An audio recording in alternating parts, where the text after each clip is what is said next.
Hello there, kia ora. Did we do it?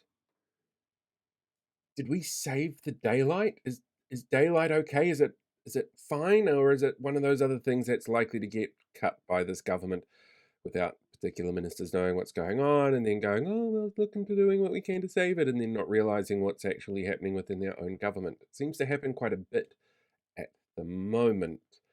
But it's not the time now to actually talk about this. The time is 8 o'clock tonight on my Facebook and YouTube channels, where I'm going to be doing a live stream for an hour or so.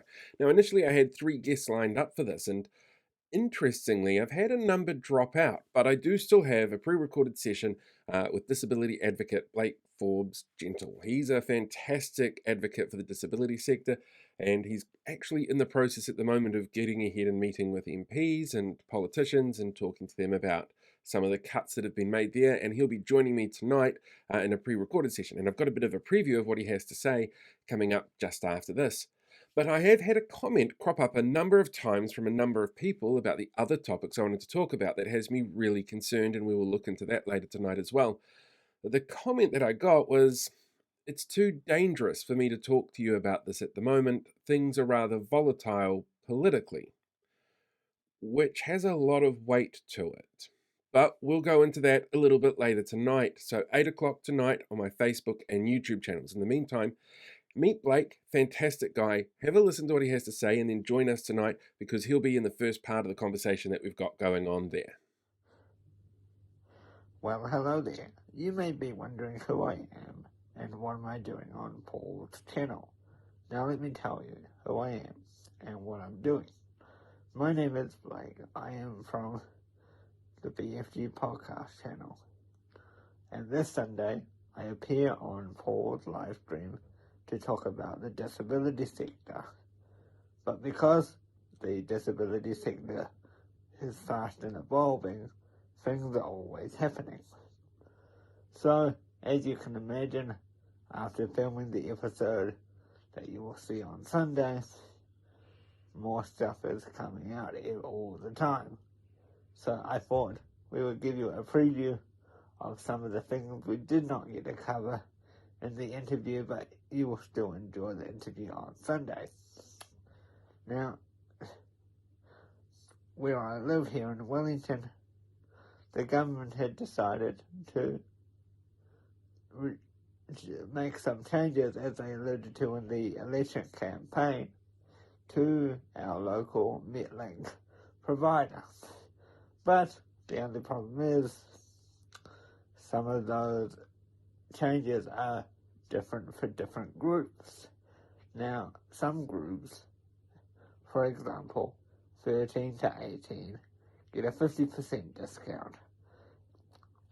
And some groups of over 18, which I fall into, get a 75% discount. Now, it all seems good in the scheme of things, but there are some problems. You see, for people in my life like I have, that still go to school, and some of them being under the age of the first bracket, they would have a different price to some of their classmates. So, if they went out on the bus or the train, because this only covers taxis or driving Miss Daisies or whatever car transport you may use, how is the teacher supposed to differentiate how much a person is supposed to pay? If the person is 13 or under, or some of their students in their class are 18 or over, because in a lot of the schools, like my siblings go to, the classes are mixed ages. So how are the teachers supposed to differentiate this? And if you're in a house with a different living situation with different ages, how are the carers supposed to differentiate this? So this part wasn't very well thought out, in my opinion.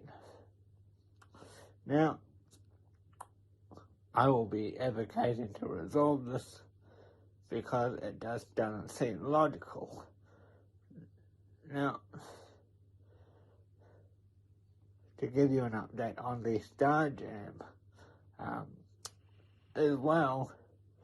They have now they were in trouble and needing to raise $100,000. They have now appeared on 7 Sharp and raised over that last night, and it's probably more than that now. They have raised over $130,000. Now, this is great, but the question is it possible for the government to turn some of these charities for disabled people into government organisations so that they don't run into these problems with the cost of living pressures? So just like the general public have a few government-funded companies that they can go to, would it be right for the disabled community to have a few as well, like Star Jam, for example? Give me your opinion on this and give it to Paul as well. Thanks for listening, and thanks to Paul for having me on the channel. Watch me this Sunday at 8 p.m. on The One Show with Paul Barlow.